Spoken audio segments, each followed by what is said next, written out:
bagaimana kemudian Allah memberikan arahan kita untuk menjadi anak-anak akhirat, yaitu dengan menjadi anak-anak yang disebut sebagai ibadur rahman, hamba Allah ar-Rahman. Maka orang-orang yang menggunakan rumus ini, insya Allah dia selamat di dunia dan di akhirat. Ketika kemudian dikatakan selamat di dunia, maka hidupnya di dunia insya Allah tenang, nyaman, aman, damai, sejahtera, baik itu dalam kondisi bergelimangan harta maupun tidak, maka dia tetap akan berbahagia. Begitu pula kemudian di akhirat, jelas itu sebuah keselamatan dari api neraka. Maka yang harus kita hayati bahwasanya ketika kita mendapatkan rumus atau petunjuk atau rincian atau detail langkah-langkah untuk menjadi orang baik yang berasal dari Al-Quran, maka itu yang harus kita usahakan. Jangan kemudian pakai rumus yang lain, jangan kemudian pakai skema yang lain. Karena ketika kita memilih jalan-jalan yang lain, Allah mengatakan wa may yabtaghi ghairal islami dina fala yuqbal minhu wa huwa fil akhirati minal khasirin. Jalan yang lain yang jenengan pilih itu tidak akan diterima oleh Allah Subhanahu wa taala dan tentu akan menghasilkan produk gagal yang akhirnya kita akan menjadi orang-orang merugi di hadapan Allah Subhanahu wa taala, imma fid dunya wa imma fil akhirah. Wa fitina azani Allah wa iyyakum. Kita ulas sedikit ya yang sudah kita lewati, yaitu yang pertama Allah perintahkan sebagai hamba Allah Ar-Rahman, yaitu untuk rendah diri, rendah hati di dunia. Tidak boleh sombong, tidak boleh congkak. Dan apabila berhadapan dengan orang-orang yang suka berbuat hal yang tidak baik, maka tidak perlu direspon dengan cara-cara yang tidak baik. Santai aja, gak usah baperan. Allah mengatakan wa ibadur rahman alladzi nayamsuna 'alal ardi hauna. Yang namanya ibadur rahman itulah mereka orang-orang yang berjalan di muka bumi dengan hauna, rendah hati, tidak sombong, tidak congkak, ora kemaki, ora kemelinti. Kemudian wa idza khatabahumul jahilun qalu salama. Kalau ketemu dengan orang-orang yang jahil, orang-orang yang bodoh, orang-orang yang tidak punya akhlak, orang-orang yang tidak tahu dipekerti, maka ketika mereka menyapa, maka dibalas dengan sapaan kata-kata yang mengandung keselamatan. Jangan dibalas dengan kata-kata yang bikin rame, bikin padu. Kemudian dalam ayat yang ke-64-nya Allah Subhanahu wa taala mengatakan ciri dari ibadur rahman pada Quran surat Al-Furqan ayat 64, walladzina yabituna lirabbihim sujada wa qiyama, yaitu orang-orang anak-anak yang kemudian kalau kemudian dia malam dia berusaha untuk bangun menggelar sajadahnya, boleh nggak pakai sajadah ya nggak apa-apa, dalam rangka untuk sujud dan berdiri menghadap Tuhannya. Apa yang dia minta dalam doanya itu? Mereka meminta untuk selamat dari api neraka dalam firman Allah Subhanahu wa taala pada ayat berikutnya, walladzina yaquluna rabbana srif 'anna 'adzaba jahannam inna 'adzabaha kana gharama. Yaitu mereka yang kemudian dalam sholatnya itu kemudian mereka berdoa kepada Allah, ya Allah, ya Rabb kami, ya Tuhan kami, jauhkanlah adab neraka jahanam dari kami. Sesungguhnya adabnya itu adalah sebuah kebinasaan lagi kekal. Innaha sa'at mustaqarra wa muqama. Sesungguhnya jahanam itu tempat seburuk-buruk untuk kembali dan menetap dan berdiam di sana. Kemudian Allah Subhanahu wa taala menegaskan lagi sifat ibadur rahman pada ayat berikutnya, yaitu ayat 67, yaitu ketika mereka punya materi, punya harta, walladzina idza anfaqu lam yusrifu. Kalau mereka punya uang, mereka kalau berinfak tidak berlebihan, walam yakturu, dan juga tidak pelit, wa kana baina dzalika qawama, dan mereka berada di antara tengah-tengahnya itu. Inilah sifat orang yang paham bagaimana kemudian punya skala prioritas. Ketika sebagai kepala keluarga, maka diselesaikan dulu urusan di dalam rumahnya, baru kemudian di luar rumahnya. Jangan sampai terbalik-balik. Kemudian sifat ibadur rahman berikutnya yang disampaikan oleh Allah Subhanahu wa taala, dan ini masuk dalam bab akidah, bab at-tauhid, yang tidak boleh seorang muslim ini menyimpang darinya, yaitu walladzina la yad'una ma'allahi ilahan akhar, yaitu mereka yang kemudian tidak meminta kepada selain Allah Subhanahu wa taala. Jadi seorang yang beriman itu hanya meminta kepada Allah Subhanahu wa taala, apakah keperluannya itu kecil ataukah besar, sedikit ataukah banyak, terkait dengan jodoh atau terkait dengan rizki, terkait dengan apapun. Bahkan para sahabat dikatakan dalam banyak tulisan, banyak riwayat, sampai sendal yang putus sekalipun mereka meminta kepada Allah Subhanahu wa taala. Ini menunjukkan tauhid yang tulus, tauhid yang murni, bagaimana kemudian permintaan itu hanya ditujukan kepada Allah Subhanahu wa taala. Kemudian sifat berikutnya yang dilakukan oleh hamba Allah Ar-Rahman itu ketika berinteraksi dengan manusia, dia berhati-hati sehingga tidak melakukan perbuatan menganiaya orang lain sampai membunuh orang. Allah mengatakan wala yaqtuluna an-nafsallati harramallahu illa bilhaq, dan mereka juga tidak melakukan pembunuhan kepada jiwa-jiwa yang tidak dibenarkan untuk dilakukan proses pembunuhan. Sehingga yang namanya ibadur rahman ketika melihat kerusuhan, dia tidak kemudian terjun ke dalam lingkaran kerusuhan itu. Dia akan mengamankan diri, dia akan menyelamatkan diri, dia akan melihat mana yang benar, mana yang salah, dan tidak tiba-tiba mudah untuk langsung terlibat. Bahkan nggak ngerti ceritanya, nggak ngerti apa-apa, ngerti melu-melu kayak yang dilakukan oleh anak-anak yang pada tawuran itu adalah sebuah kondisi yang jelek, sangat jelek. Bahkan ada orang-orang yang hanya membela klub bola, hanya membela partai-partai tertentu, itu jelas su'ul khotimah kalau memang itu yang terjadi. Kemudian termasuk sikap ibadur rahman berikutnya dalam hal interaksi dengan manusia, yaitu wala yaznun, mereka tidak berzina, karena perzinahan akan merusak nasab, perzinahan akan merusak persaudaraan, perzinahan akan merugikan kedua belah pihak. Sehingga ketika kita yang sudah dewasa, sudah akil balik, Nabi SAW mengatakan man istata'a minkumul ba'ah falyatazawwaj. Kalau memang kalian sudah siap untuk menikah dan mampu menikah, menikahlah. Fa innahu aghaddu lil basari wa ahsanu lil farj. Karena yang namanya menikah itu lebih mengamankan kemaluan dan mengamankan pandangan. Wa man lam yastati, barang siapa yang tidak mampu, belum mampu karena mungkin masih sekolah, masih kuliah, mungkin masih belum punya sangu barangkali gitu kan, mungkin orang tuanya yang belum ridho gitu kan, fa alaihi bisyam, maka berpuasalah. Fa innahu lahu wija, karena puasa itu akan menjadi benteng. Kemudian pada ayat berikutnya, tadi potongannya belum rampung, wala yasdun wa may yaf'al dzalika yalqa asama. Orang-orang yang kemudian menyembah selain Allah, membunuh orang lain dan berzina, itulah mereka yang kemudian akan mendapatkan balasan atas dosa yang dikerjakan, itu dosa besar. Kemudian pada ayat 68-nya pada ayat yang ke-69-nya Allah mengatakan setelah mendapat dosa itu nanti di neraka kemudian yudha'af lahul adab, adabnya ditambah lagi dilipat gandakan yaumal qiyamah, pada hari kiamat, wa yakhlud fihi muhana, dan akan dikekalkan dalam adab itu dalam keadaan terhina. Tentu yang kekal di sini adalah mereka yang berbuat kesyirikan. Adapun orang-orang yang membunuh orang lain dan orang-orang yang berzina, Allah masih mungkin mengampuni dosa tersebut karena ini tidak masuk dalam kategori dosa yang mukaffirah, dosa yang menyebabkan orang keluar dari agama. Kemudian pada ayat yang ke-70 Allah mengatakan illa man taba wa amana wa amila sholihan fa ulaika yubaddilullahu sayyi'atihim hasanat wa kana Allahu ghafurur rahima. Kecuali orang yang bertobat. Jadi mumpung dikasih hidup, kalau kita melakukan kesalahan, kita bertobat. Dan cara tobatnya adalah kita perbaiki dengan menambah keimanan, wa amila sholihan, dan menambah amal soleh. Maka ketika itu dilakukan, faulaika yubaddilullahu sayyi'atihim, maka semua nilai buruk dosa yang pernah dikerjakan akan diganti oleh Allah dengan pahala. Wa kana Allahu ghafurur rahima, dan Allah Maha memberi ampun dan Maha penyayang bagi umatnya yang mau beriman, bertobat dan beramal solih. Wa man taba wa amila solihan fa innahu yatubu ilallahi mataba, dan orang-orang yang mengerjakan pertobatan dan beramal soleh, maka sesungguhnya dia bertobat kepada Allah dengan taubat yang sebenar-benarnya. Jadi tobatnya bukan karena takut polisi, bukan karena takut orang tua, tapi karena takut kepada Allah Subhanahu wa ta'ala.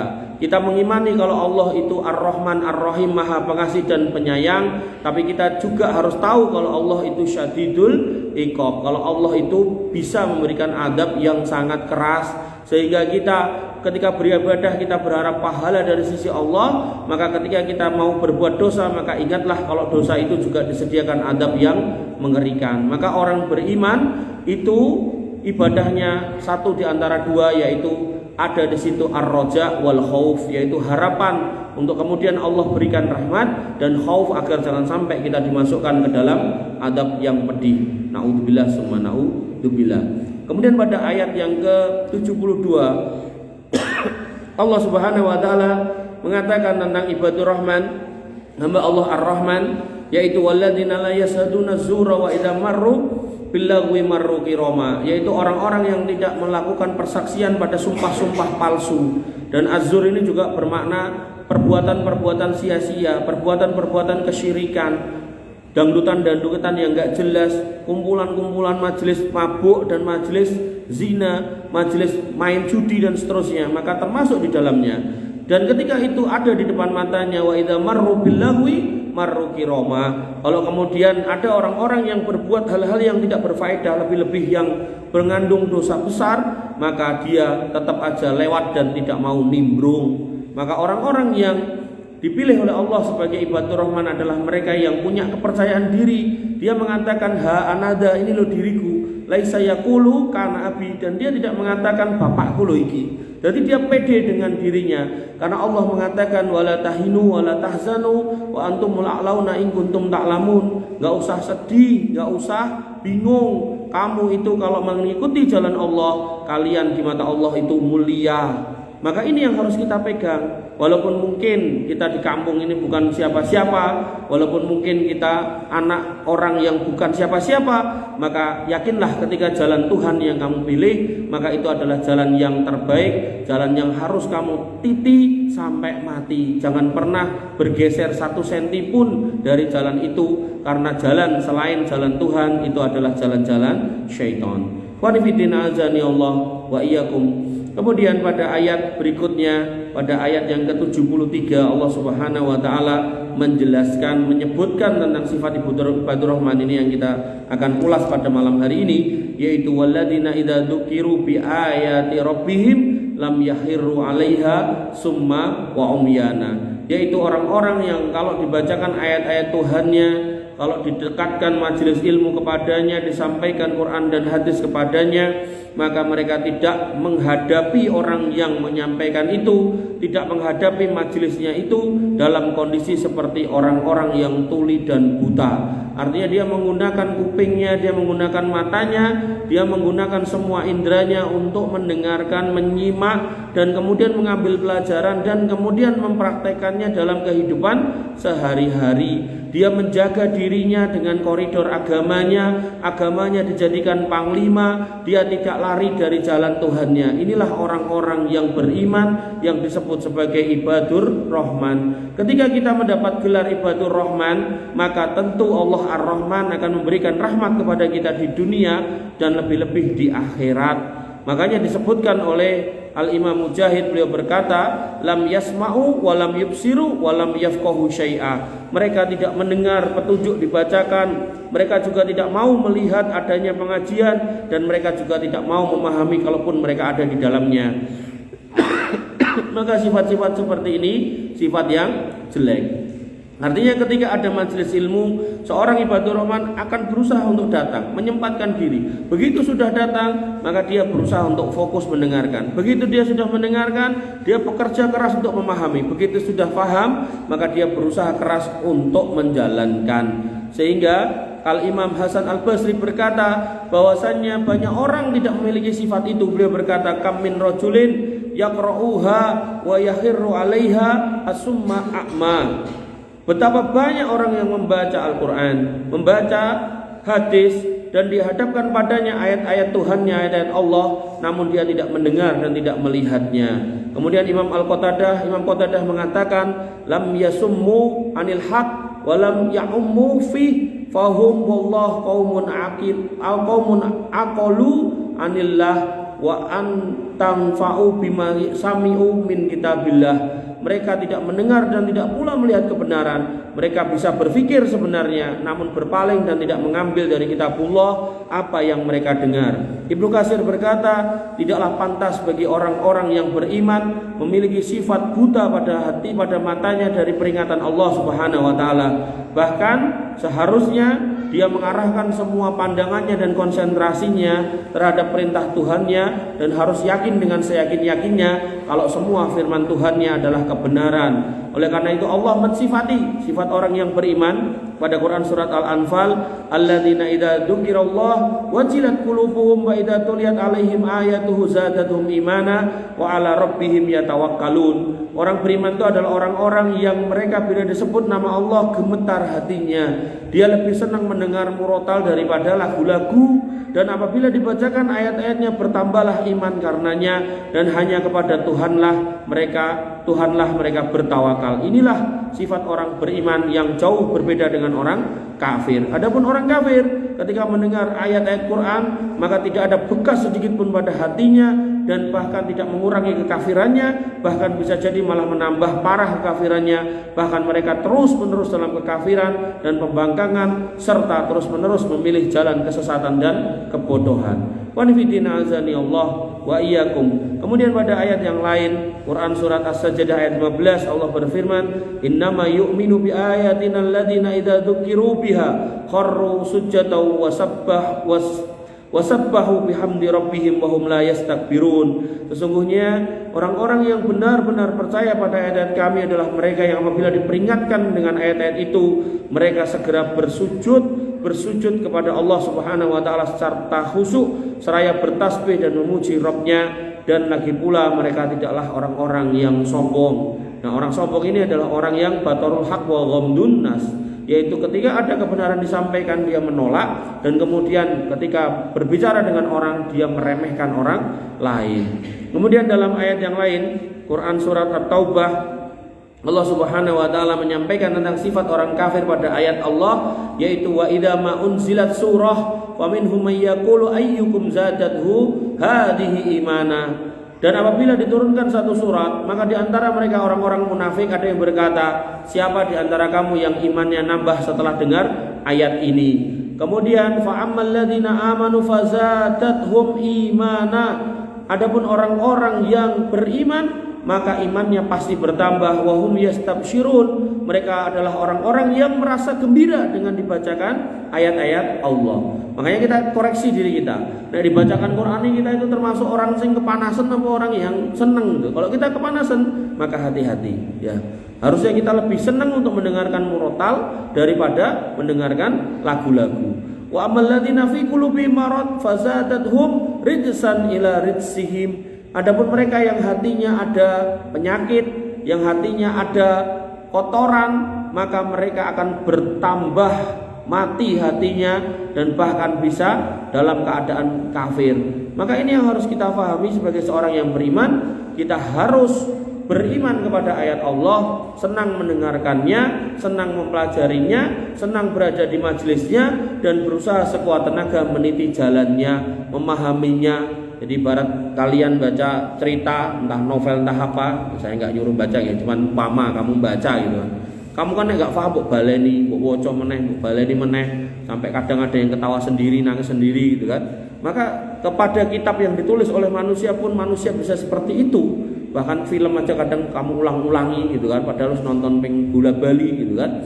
Nah, maka kepada karya manusia aja kita bisa seperti itu, maka kepada karya Allah Subhanahu wa taala harusnya kita lebih dari itu. Kita berusaha untuk tahu ayat demi ayat satu persatu ini maksudnya apa. Paling orang minimal usahakan kalian tahu Al-Fatihah itu apa, isinya apa, tafsirnya apa, maknanya apa. Kalau kamu tahu itu, maka insya Allah paling enggak kamu tuh sudah dapat poin plus untuk kemudian istiqomah di jalan Allah. Tapi kalau kemudian maca Quran enggak bisa, lebih jangankan artinya, maca ora iso gitu kan. apal ya mungkul huwallahu ahad gitu kan. Maka ini yang harus kita koreksi, apalagi masih muda. Kalau udah sepuh-sepuh ya sudahlah itu. Itu masih muda loh. Maka kamu harus kemudian menambah lagi ilmu kamu, terus belajar lagi, tambah lagi, yang nggak tahu ditanyakan, yang belum tahu dicari ilmunya, yang bingung ditanyakan lagi, agar kemudian ya 10-20 tahun yang akan datang ya, kampung ini sudah terlahir ulama-ulamanya, guru-gurunya yang kemudian menjaga kampung ini dari segala macam kesyirikan, kebid'ahan, dari segala macam kemungkaran, kemaksiatan. Dan kalau bukan kita, kalian, siapa lagi kan gitu. Kalau bukan kita yang ngurusi masjid ini lah, siapa lagi? Kalau bukan kita yang ngopeni masjid ini lah, siapa lagi? Kamu berharap siapa? Orang mana gitu kan? Maka ketika rasa memiliki ini hadir, maka kita akan paham bahwasanya oh masjidku reget ya tak resiki. Oh ning kene nek cah cilik-cilik oke nek sing ngajari TPA tak ajari. Oh ning kene nek sing adzan ya tak adani. Nah, hal-hal seperti ini yang kemudian harus selalu kita hadirkan pada keberadaan kita pada setiap negeri yang kita tinggal. Artinya kalau kamu nanti pindah ke tempat lain, di tempat lain, maka pastikan kamu terlibat dengan masjid-masjid yang ada di sana.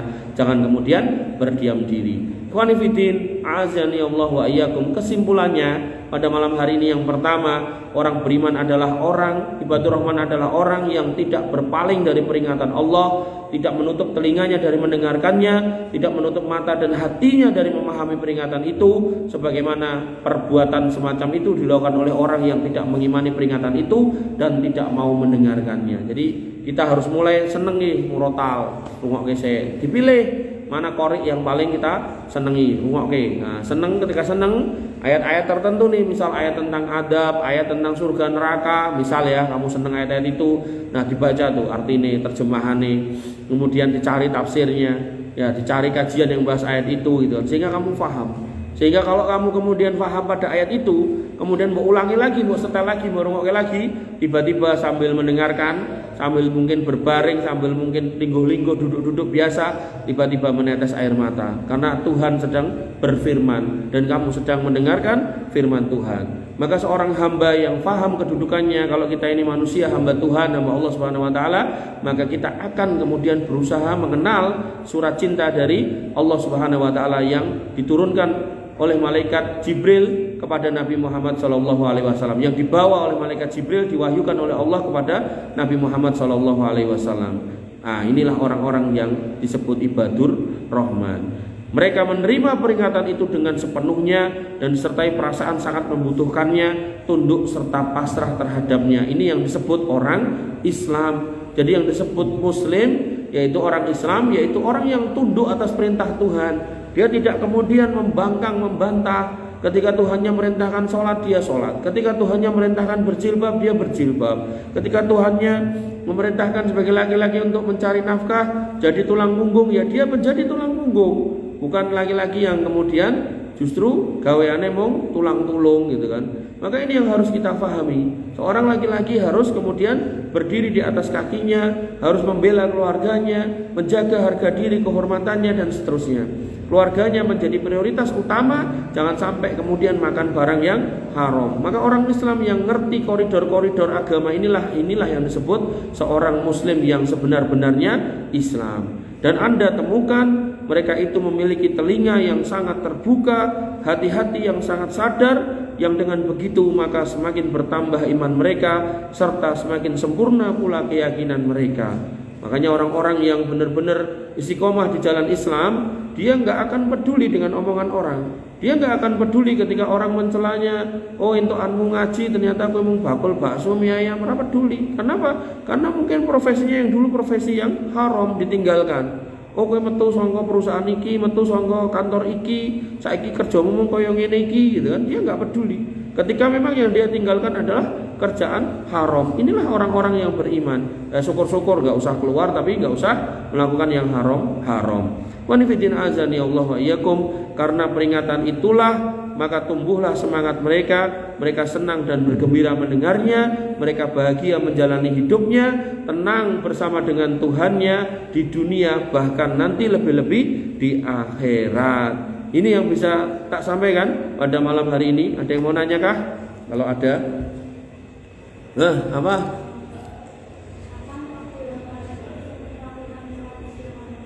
Sholat istikharah. Baik. Pertanyaannya, kapan waktu yang paling bagus untuk melakukan sholat istikharah? Nah, maka itu dikembalikan kepada waktu-waktu yang terbaik untuk diijabahi doa. Jadi kalau waktu terbaik untuk sholat istikharah secara khusus tidak ada, maka dikembalikan kepada waktu terbaik saat berdoa. Yaitu kapan? Satu, saat hujan turun. Kemudian yang kedua, antara antara waktu asar sampai kemudian waktu maghrib gitu kan. Di situ nggak boleh sholat sunnah rawatib, tapi sholat istikharah insya Allah masih boleh. Kemudian yang ketiga, ketika kemudian hari Senin atau Kamis, di situ amal terangkat. Kemudian yang keempat, ketika sepertiga malam yang terakhir. Kemudian yang kelima, ketika safar. Nah, safar berarti sholatnya mungkin pas di mana namanya, di tempat rest area gitu kan. Nah, ketika safar kita bisa kemudian sholat istikharah.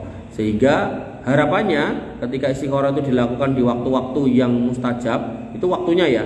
Ada juga tempat yang mustajab. Tempat yang mustajab itu seperti di Padang Arafah, kemudian di Raudhah, kemudian di depan Ka'bah, kemudian di Allah alam di mana lagi ya. Pokoknya itu kalau pernah saya sampaikan satu kajian itu ada 34 tempat dan waktu, jadi tidak gabungan jadi satu. 34 tempat dan waktu yang mustajab untuk berdoa, termasuk antara adzan dan iqomah gitu kan. Nah, maka itu ketika kita lakukan istikharah, harapannya doa itu terkabul. Cuman ya toh, alangkah bagusnya selain sholatnya dikerjakan, kita juga hafal doanya. Pertanyaannya, kamu hafal doanya enggak? Baru menghafal. Ya, jadi kita juga harus latihan menghafal doanya. Kalaupun enggak hafal, bisa di print atau di copy paste taruh di HP, jadi berampung sholat di poco.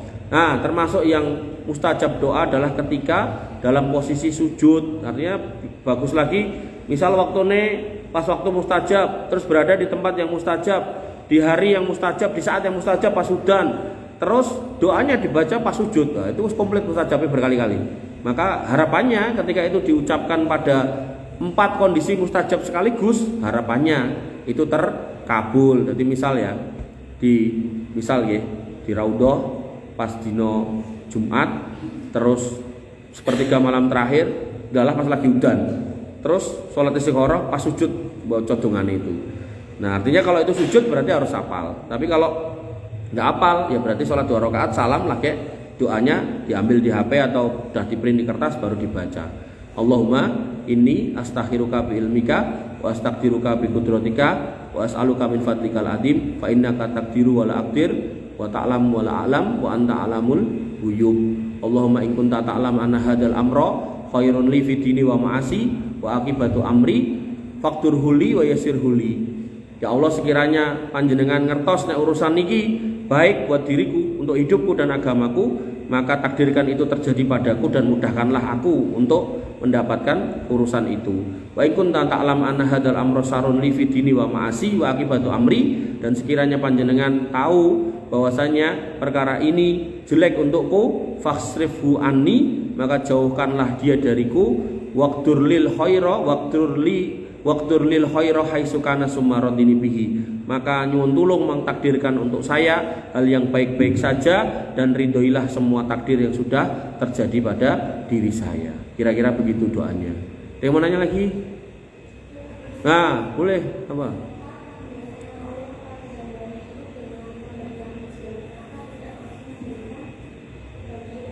Ya. Jadi ketika kita ngomongkan tanda cinta Allah kepada hambanya, kita mulai dulu dari cara hamba mencintai Tuhannya. Nah, ini penting. Ya, bagaimana cara seorang hamba mencintai Tuhannya? Maka Allah Subhanahu wa taala mengatakan, "In kuntum tuhibbunallah fattabi'uni." Kalau kamu ngaku cinta Allah, melu aku, kata Nabi. Jadi orang muslim yang benar, yang baik, dia ketika mencintai atau mengaku mencintai Tuhannya, maka dia akan berusaha mengenal ajaran nabinya. Apa akibatnya? Yuhibbukumullah wa yaghfir lakum dunubakum. Kamu akan dicintai oleh Allah dan akan diampuni dosa-dosamu gitu kan. Nah, ini merupakan bentuk arahan yang clear dari Al-Qur'an. Jadi ngaku cinta Allah ora terus nganggo ketipungan ra karo-karuan nika mboten ya. Kita ngikuti Nabi aja. Nabi nyuruh jilbaban, Nabi nyuruh sholat dan seterusnya. Nah, ternyata apa tanda seorang itu dicintai oleh Tuhannya? Nah, ini yang mengatakan Nabi, innallaha idza ahabba abdin ibtalahu.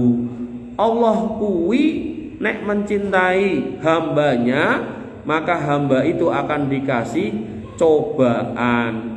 Nah, cobaan seorang hamba itu akan makin berat seiring dengan kuatnya keimanan. Kenapa? Nah, ini yang menarik. Karena akhirat itu disediakan buat orang-orang yang beriman. Dan di akhirat pilihannya cuma dua, surga atau neraka.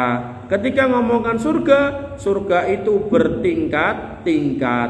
Dengan seseorang itu dicoba, diberikan cobaan, maka dia akan dinaikkan tingkatnya makin tinggi. Kalaupun dia kemudian mempunyai dosa, maka dosanya akan dihapus semakin banyak. Maka harapannya orang-orang yang beriman dan dicintai oleh Tuhannya, dia tidak mampir ke neraka, langsung ke surga.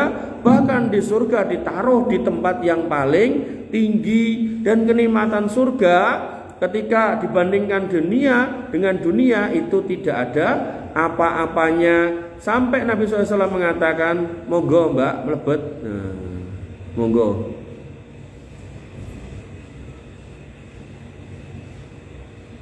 Sampai kemudian Nabi SAW mengatakan, sekiranya dunia ini lebih berharga daripada sayap seekor nyamuk, maka orang-orang yang tidak beriman gak akan dikasih minum. Faktanya orang-orang yang tidak beriman orang mung dikei minum, bahkan duwe pabrik aqua gitu loh. Ini menunjukkan bahwasannya Allah Subhanahu wa taala memberikan rahmatnya kepada semua makhluk di dunia. Ning itu cuma 1%.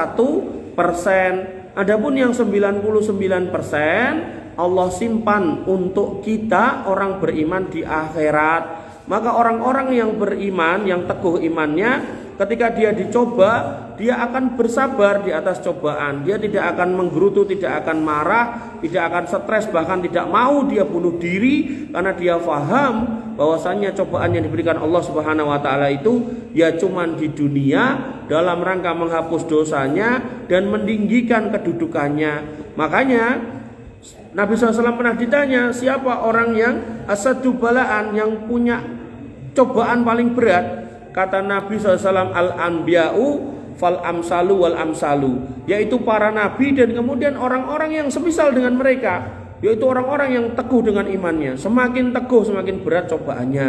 Makanya ketika kita hidup, Allah Subhanahu wa taala mengatakan, am hasibtum an tadkhulal jannata walamma ya'tikum masalum min qablikum. Apakah kamu merasa bahwasanya kamu hidup itu kamu itu enggak dicoba?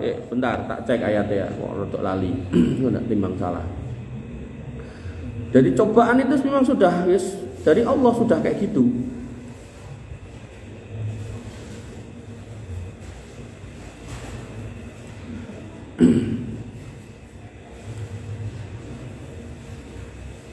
Pada Quran surat Al-Baqarah ayat 212, Allah Subhanahu wa taala mengatakan, zuyyina lil ladzina kafaru hayatud dunya wa yaskharuna minal ladzina amanu. Yang namanya dunia itu dibuat indah di mata orang-orang yang tidak beriman, dan kemudian mereka ketika diberikan kenikmatan dunia yang luar biasa, wa yaskharuna minal ladzina amanu, mereka menghina, mereka meremehkan, mereka merendahkan orang-orang yang beriman. Walladzina taqaw fawqahum yaumal qiyamah, adapun orang-orang yang beriman nanti di hari kiamat akan mengungguli mereka, karena mereka akan berada di neraka. Neraka itu ke bawah, itu namanya darokat. Surga itu ke atas, namanya darajat. Maka orang-orang beriman ketika masuk surga pasti berada di atasnya orang-orang kafir. Kemudian wallahu yarzuqu may yasha'u bighairi hisab, dan Allah memberikan rizki kepada siapa saja yang dikehendaki dengan tanpa hitungan. Kemudian Allah Subhanahu wa taala berfirman pada ayat 214-nya, melanjutkan tadi yang tak sampaikan, am hasibtum an tadkhulul jannata walamma ya'tikum masalul ladzina khalau min qablikum. Apakah kamu mengira bahwasanya kamu akan dimasukkan surga sedangkan kamu belum dicoba sebagaimana umat yang dulu? Masathumul ba'sa wad dharra, mereka tertimpa bencana, mereka tertimpa kesusahan dan mudorotan, wazulzilu dan kegoncangan, hatta yaqular rasulu walladzina ma'ahu mata nasrullah, sampai nabi, rasul dan para pengikutnya memohon kepada Allah, ya Allah kapan ini pertolongan akan turun? Ala inna nasrallahi qarib, ketahuilah bahwasanya pertolongan itu dekat, pertolongan Allah itu dekat. Ini menunjukkan bahwasanya hidup di dunia memang terbatas waktunya, tapi terbatas juga nggak akan selama-lamanya. Tapi perjuangan menjadi orang baik di dunia yang cuma terbatas waktunya, ini adalah pertaruhan kita untuk hidup selama-lamanya di akhirat. Makanya satu hari di akhirat itu 1000 tahun di dunia, sedangkan manusia kata Nabi SAW umurnya itu 60-70, maka 60 tahun di dunia itu hakikatnya cuma 15 menit ning akhirat. Jadi kalau 60 tahun 15 menit berarti tiap menitnya itu berarti 4 tahun. Artinya nek saiki Mas umurmu berapa? 26. 60 dikurangi 26 piro kuwi? Piro? 34 dibagi 4 piro? Ya 36 bagi 4 we lah. 36 bagi 4 9. Nah, berarti kalau dikonversi ke waktu neng akhirat umurmu garis 9 menit Mas gitu. Gitu. Artinya kita berjuang 15 menit untuk selamanya loh.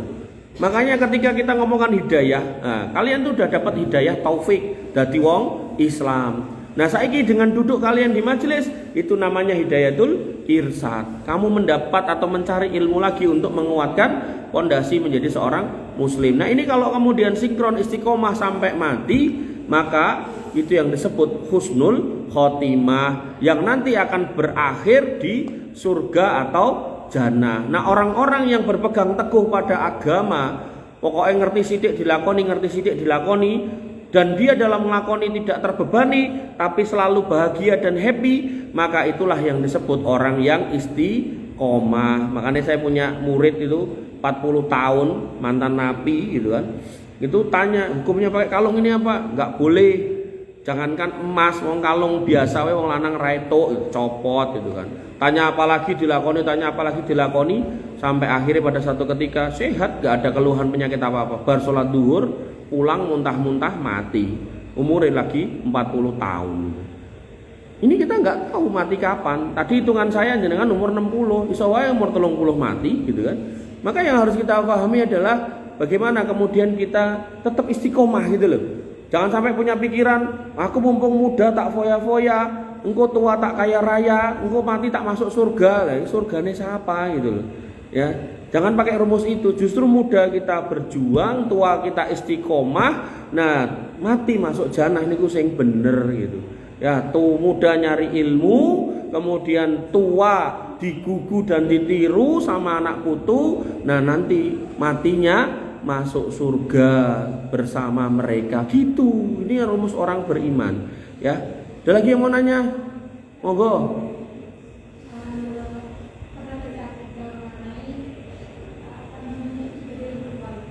Mengenai apa? Kesempurnaan diri dilihat dari ibadah yang berkualitas, betul. Terus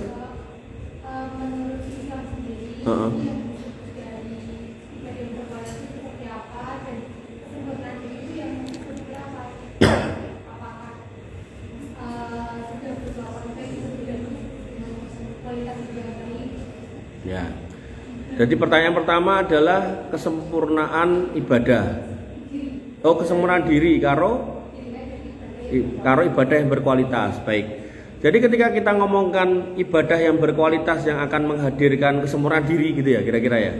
Maka ibadah yang berkualitas tentu kalau kita kembalikan kepada definisi kita sebagai seorang muslim, yaitu kembali kepada tuntunan. Makanya Nabi SAW mengatakan, man amila amalan falaisa lahu amruna fahuwa raddun.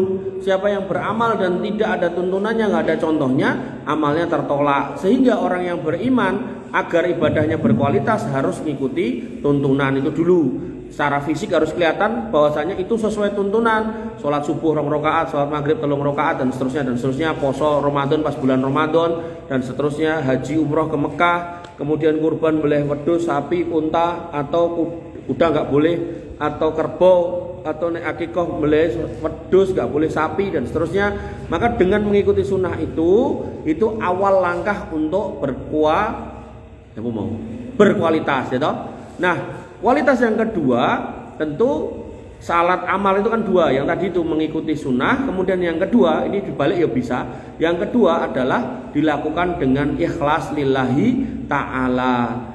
Makanya Allah Subhanahu wa taala mengatakan bahwasanya mangkana yarjullah wal yaumil akhir, barang siapa yang ingin bertemu dengan Allah Subhanahu wa taala dan hari akhir. Kok aku tadi lali. Kok saya jadi lupa. Jadi di Quran surat Al-Kahfi di ayat yang terakhir, bentar, tiba-tiba lupa. Pilih anesisan biar enggak salah. Al-Kahfi ayat terakhir. Di sini dikatakan yaitu mangkana yarju liqa rabbihi, ya ini. Barang siapa yang pengen berjumpa dengan Rabb-nya. Artinya kalau berjumpa dengan Allah berarti masuk surga, karena perjumpaan dengan Allah hanya untuk penghuni surga. Falyamal amalan solihah, lakukanlah amal yang soleh, yaitu bersesuaian dengan sunnah. Wala yusrik bi ibadatihi rabbi ahada, dan jangan ditempeli dengan kesyirikan. Nah, kesyirikan dalam amal ini adalah riya. Maka ikhlas lillahi ta'ala dalam amal ditambah dengan mengikuti sunnah itu menjadikan ibadah yang berkualitas.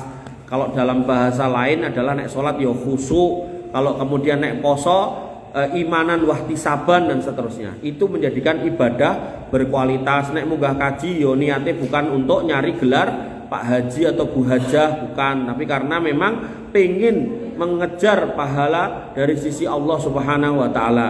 Nah, itu yang pertama. Kemudian kesempurnaan diri dari mana? Ya, tentu dalam Islam orang-orang yang kemudian bisa berhubungan dengan Tuhannya secara vertikal, dia juga harus baik kepada masyarakat, kepada sesamanya, kepada saudaranya muslim secara horizontal. Sampai Nabi SAW mengatakan, la yu'minu ahadukum hatta yuhibba li akhihi ma yuhibbu li nafsihi. Imanmu enggak sempurna, imanmu ada kurangnya kalau kamu enggak bisa senang ketika saudaramu senang, kalau kamu enggak bisa juga bahagia ketika saudaramu bahagia. Dulurmu tuku motor kowe sing susah, dulurmu tuku kipas angin kowe sing masuk angin. Nah, seperti ini yang kemudian tidak diperkenankan dalam Islam. Termasuk seorang muslim dikatakan man kana yu'minu billah wal yaumil akhir, siapa yang kemudian menyatakan diri beriman kepada Allah dan hari akhir, maka falyakul khairan au liyasmut, silakan ngomong yang baik-baik, kalau enggak bisa baik sebaiknya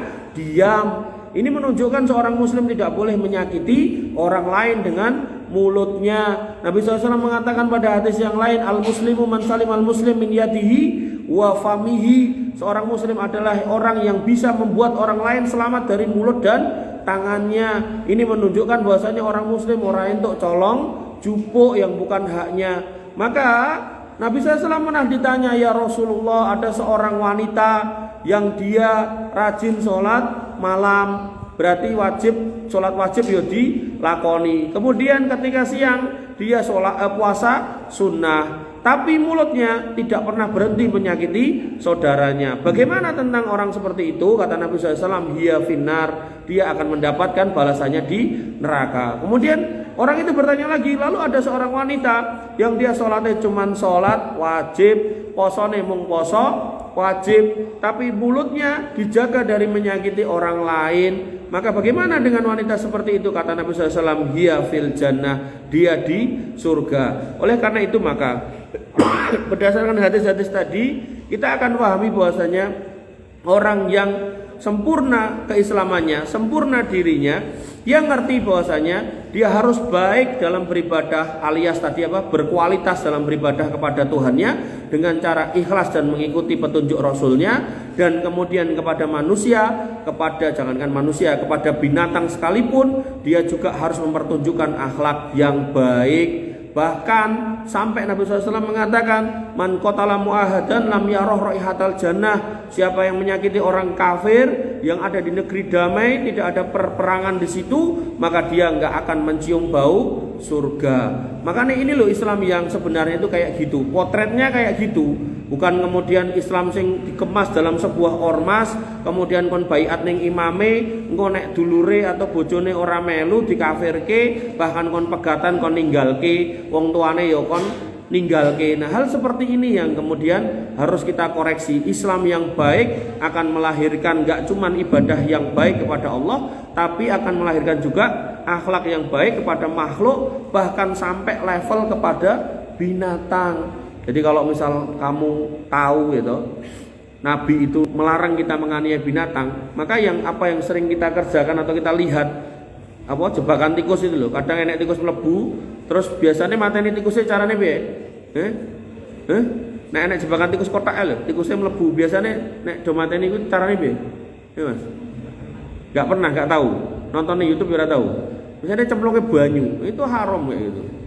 Ada juga yang kemudian dipobong, itu juga nggak boleh gitu. Walaupun itu tikus, binatang yang kita diperintahkan untuk membunuh. Nah terus caranya mateni piye? Cari tongkat dijojoh sirahe mati wes gitu. Jadi yang paling cepat, jadi nggak boleh kemudian dianiaya dicemplungin yang banyu. Atau nek iso nyekel butute keplek kayak ngono entuk gitu kan. Artinya kita harus paham bahwasanya ini binatang seperti itu pun gitu, dalam Islam kita nggak boleh menganiaya. Nah binatang sing entuk ditutuk itu ikan. Nanti misal si lele itu kan, mbok tutuk mati, mbok bedeti entuk. Kenapa? Karena bangkai ikan itu halal. Kalau bangkai ikan itu halal, maka binatang itu matinya dengan cara tertutuk atau ditutuk, itu kan dari bangkai, maka itu tetap halal, nggak apa-apa gitu. Justru itu cara yang paling cepat mati sih tau lagi dibedeti. Tapi nek iso beleh dengan baik ya silakan. Bahkan lele itu kok pasar cek urip ning plastik mbok selehke mbok tinggal ning ndi engko balik neh sekitar 2 jam kasus mati ning kono ora mbok apa-apa kayak itu ya tetap halal gitu. Paham mboten? Atau jenengan ning kali enek lele ngampul agar ora kleru sing warna kuning gitu kan. Nah itu mbok jigok ke go mulih gitu kan. Itu ya halal walaupun wis posisi ngampul mati gitu loh. Tapi enek cek doyan kan kadang ngampul ning gosok ya jangan gitu kan. Nah, maka hal-hal seperti ini harus kita pahami dalam fikih Islam agar hati-hati gitu ya. Ada lagi yang mau nanya? Monggo.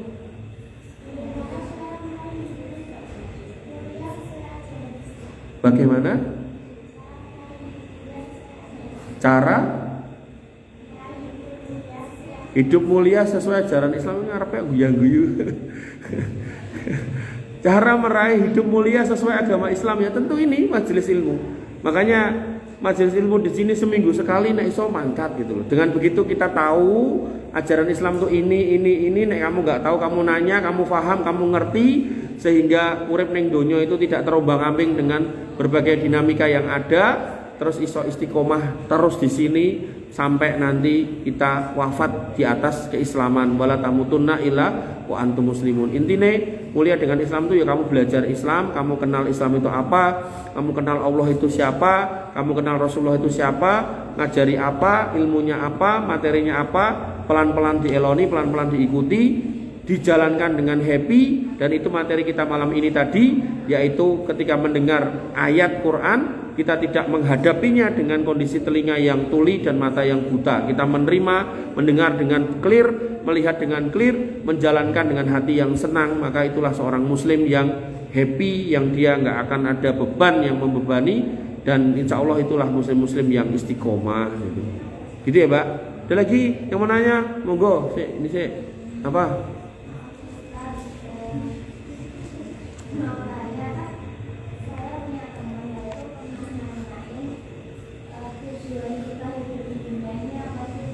Ya, kalau kita ngomongkan tujuan kita kembali ke dalil.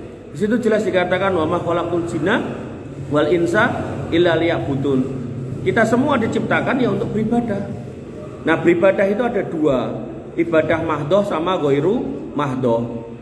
Ibadah mahdoh itu adalah ibadah yang sudah ada tuntunannya, sholat, poso, haji, umroh, itu ibadah mahdoh. Kita tinggal ngikut, itu namanya taufikiyah. Kita nggak boleh berkreasi. Kalau bahasa Inggrisnya given, kita tinggal melu, derek, nggak boleh aneh-aneh, nggak boleh memodifikasi. Nah, kemudian ada ibadah yang kedua, yaitu ghairu mahdoh, semua kebaikan yang Nabi perintahkan tapi nggak ada ketentuan khususnya. Misal suruh berbuat baik sama orang tua, misal suruh menyantuni orang-orang nggak punya.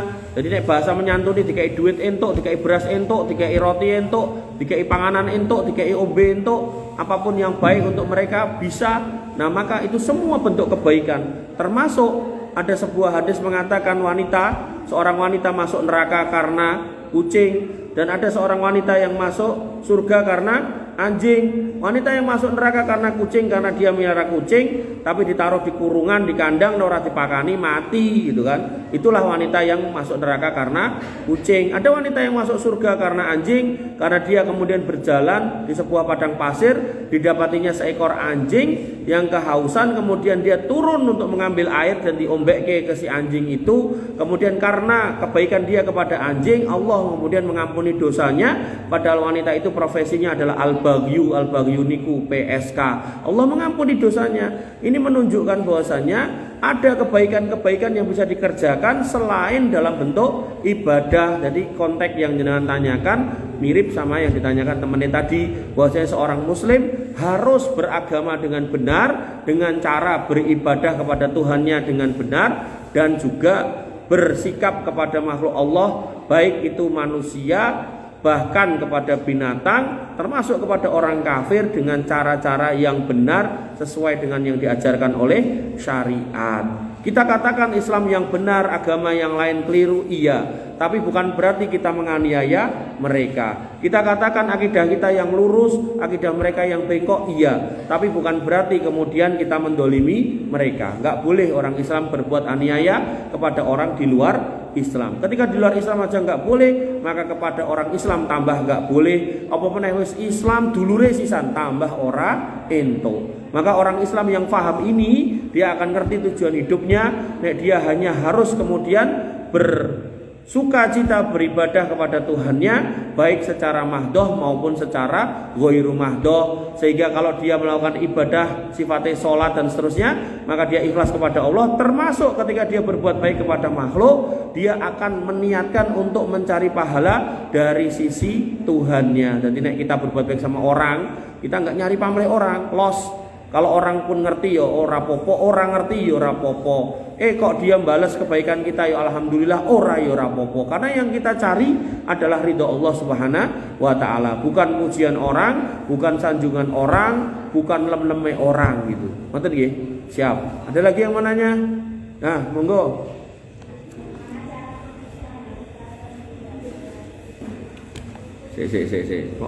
Bagaimana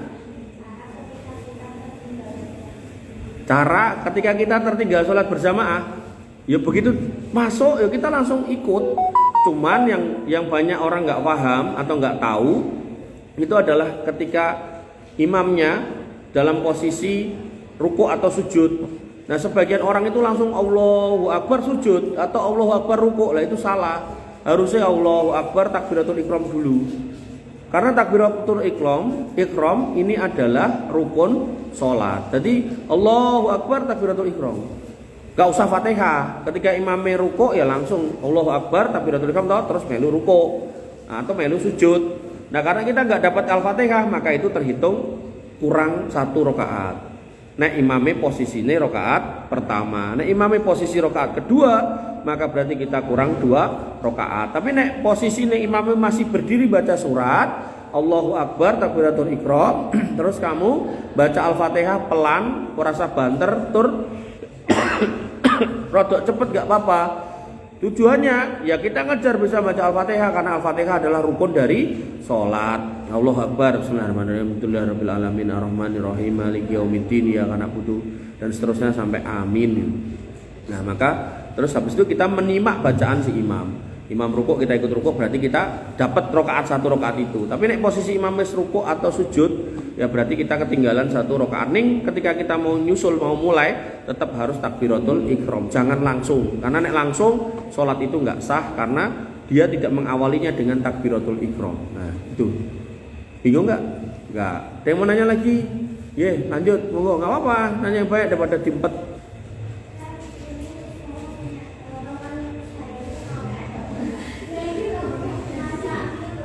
Apa-apa.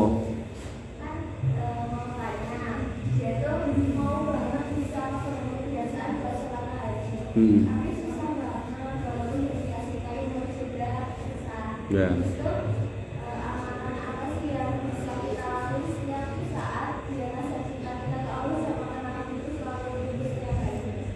Ya, jadi kalau kita ngomongkan sekali lagi cinta yang tadi toh, Nabi itu SAW sampai mengatakan salah satu ada 3 hal gitu kan. Kalau itu kok aku udah dilali hadis ini. Yang intinya tadi, qul in kuntum tuhibbuna Allah fattabi'uni. Kalau emang kamu tuh mengaku cinta pada Allah, ikutilah aku. Artinya ya ketika ikutilah aku ya kita harus kemudian mengenal ajaran Islam. Berarti kita harus bermajelis ilmu. Nah, ketika kita bermajelis ilmu kemudian kita ngerti bagaimana menjadi orang Islam yang baik, disitulah kemudian kita akan berjalan sesuai dengan malah kere-keran panganannya. Maka kita akan berjalan sesuai dengan koridor yang benar. Nah, terkait dengan susah bangun, memang itu sudah dikatakan oleh para ulama. Orang-orang yang susah bangun untuk tahajud. Ya, tapi ini saya nggak seudon sama temanmu ya. Artinya ulama ini pun mengatakan itu ya juga berdasarkan informasi atau berdasarkan pengetahuan yang beliau lihat atau yang beliau amati pada zaman itu. Yang insya Allah dari zaman ke zaman itu benar itu. Maka orang-orang yang susah bangun untuk tahajud, bahkan susah bangun untuk sholat subuh, itu karena malamnya dia melakukan hal-hal yang berbau kemaksiatan. Malamnya dia melakukan hal-hal yang berbau kemungkaran, sehingga kemudian setan bergembira. Akhirnya datanglah dia kepadanya dan mengencingi telinganya. Jadi kalau kita ngomongkan orang-orang yang susah bangun itu, sebagian hadis itu menyebutkan itu dikencingi syaitan, entah di telinganya entah di matanya gitu loh. Sehingga kenapa kok setan datang? Lah karena diundang. Salah satu wasilah setan itu datang karena diundang adalah melalui musik-musik yang dinyalakan. Kadang kita mau tidur kan ngurip ke lagu-lagu ya toh. Maka setan pun datang. Begitu datang lumpuk do bermajelis di kamar, nguyuh bareng, ya udah dikuyui sak pirang-pirang setan. Akhirnya enggak dengerlah adzan, enggak dengerlah alarm. Buru-buru alarm tahajud, adzan masjid sebelah rumah mungkin ora krungu gitu kan. Itu secara syar'inya para ulama yang saya baca itu ringkasannya kira-kira seperti itu. Tapi kalau secara teknisnya ya harusnya kalau emang niat bangun tahajud, harusnya ya tidurnya jangan malam-malam. Artinya kalau kita kembali ke sunnah Nabi SAW, Nabi itu habis isya tidur. Kok saya ada tugas harus dikerjakan, kerjakanlah. Tapi setelah selesai ya ndang tidur. Kadang kita kelekaran jek bukai HP nganti jam 1, jam 2 lagi turu. Akhirnya pengen tahajud ya angel gitu kan. Maka ini yang harus kita rubah pola-pola seperti itu. Termasuk salah satu cara lagi adalah ketika kita mau tidur biasakan wudu.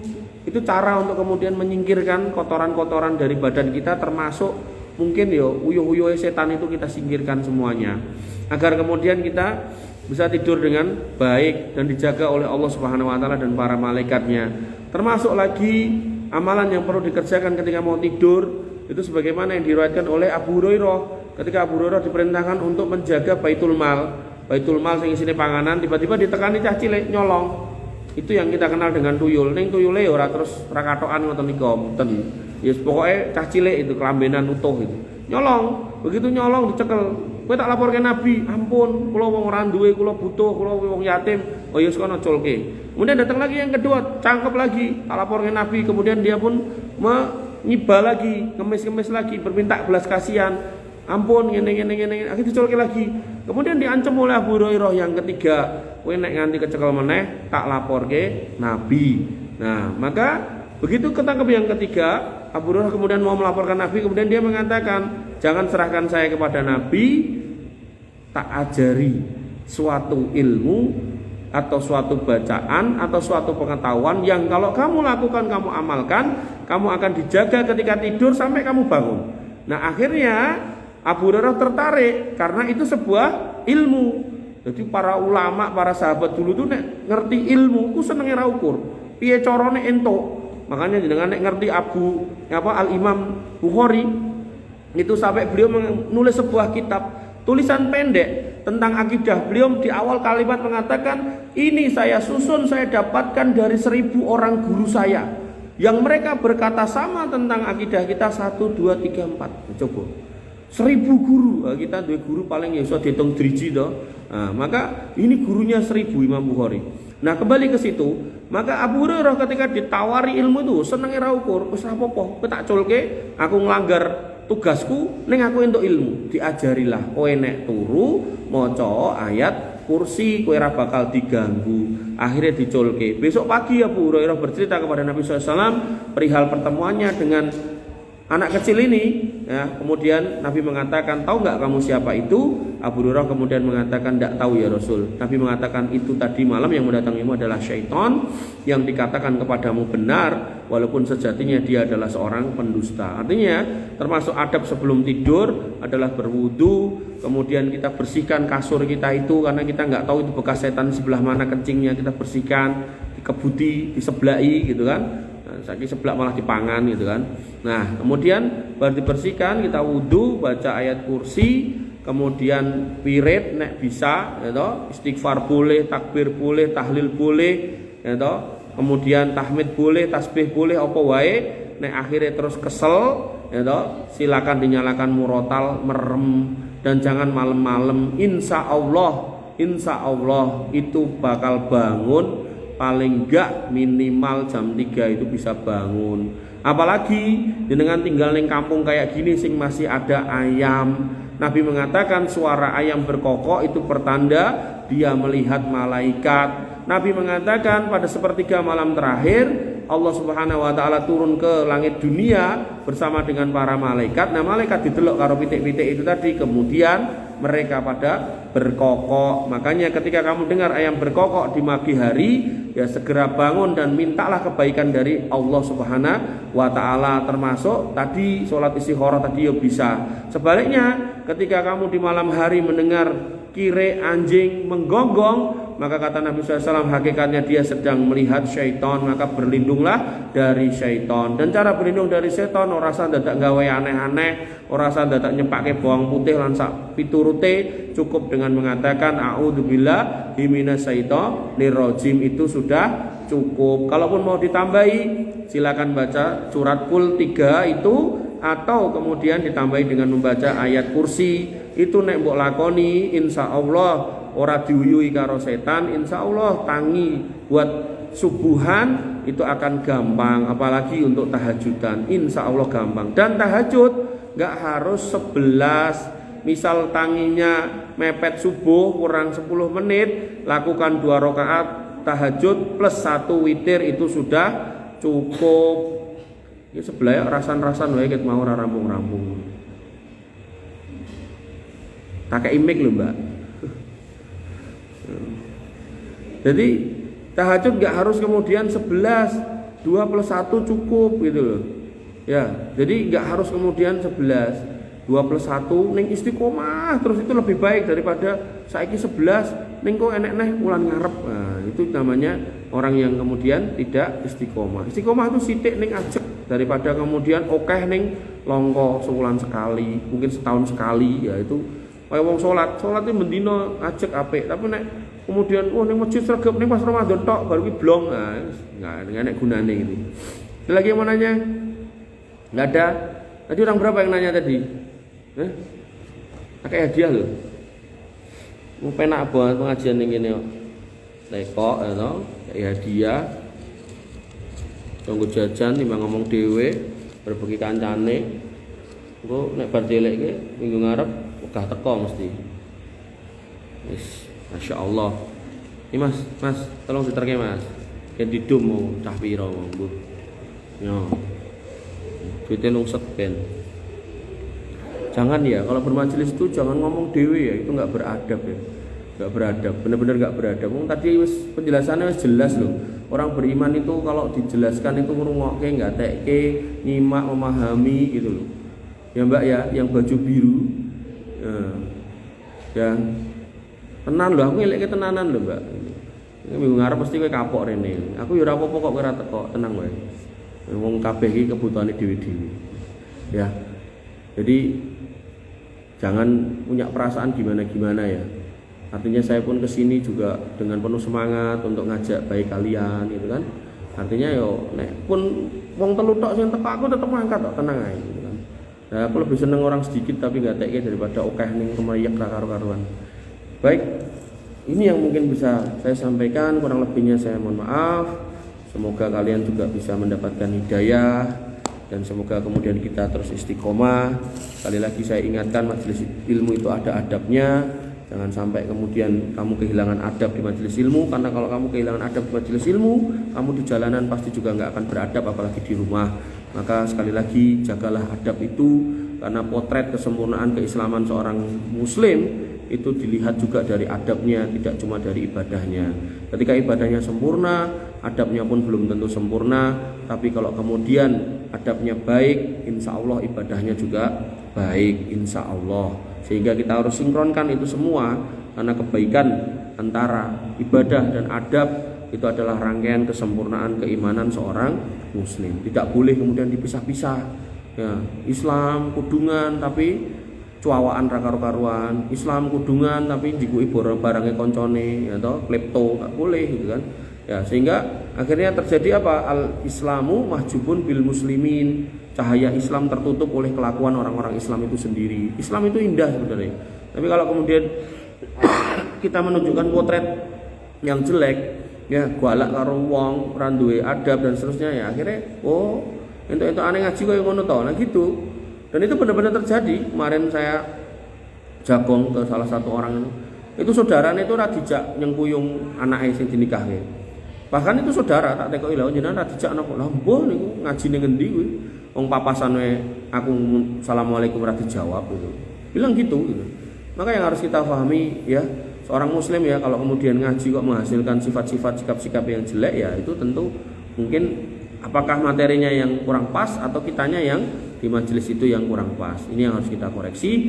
Kurang lebihnya saya mohon maaf. Alafu minkum subhanakallahumma bihamdika asyhadu an la ilaha illa anta astaghfiruka wa atubu ilaik. Assalamualaikum warahmatullahi wabarakatuh.